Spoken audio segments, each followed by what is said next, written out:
À quel titre intervenez-vous ici dans cette journée particulière? À double titre, ça fait déjà plusieurs années que nous sommes en partenariat avec Sinov et avec le FAFIEC, donc c'était tout à fait normal que l'on accompagne cette première édition, si j'ai tout bien compris, par rapport à ça. Donc c'était légitime et en plus c'était un plaisir, voire un honneur. Donc vous, en tant que CNAM, alors justement directeur du CNAM, vous avez des formations. Que pensez-vous justement du BIM, d'une manière très générique? D'une manière générique, le BIM, c'est la traduction de l'impact du numérique dans les métiers de la construction, de l'urbanisme, de l'architecture, globalement des métiers qui sont dans le territoire par rapport à ça. Donc à ce titre-là, comme élément structurant des transitions, c'était logique qu'un opérateur comme le CNAM se sente partie prenante. Alors là, vous êtes le lien aussi entre les entreprises et les étudiants en formation. Est-ce que justement, il y a quelque chose qui prédéfinissait ce type de BIM, cette nouvelle approche entre guillemets terrain?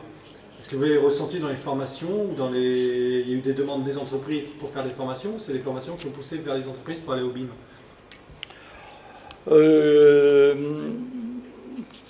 C'est multiple. Je pense que c'est une convergence de toute façon d'un certain nombre de parties prenantes. Les entreprises qui sont réinterrogées sur la question de cet outil numérique et de cette nouvelle couche qui devient et une facilité mais aussi une contrainte. Donc comment les entreprises métabolisent cette transition-là. Donc bien évidemment, il y a une demande des entreprises.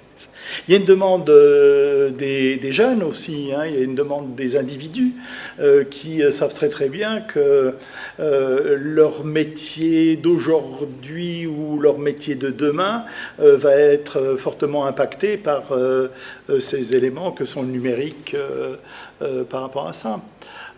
Et puis, il y a aussi la convergence par rapport à un certain nombre de réflexions que nous menons, nous, en tant qu'opérateurs de l'évolution des compétences, comme grand établissement d'enseignement supérieur à vocation professionnelle.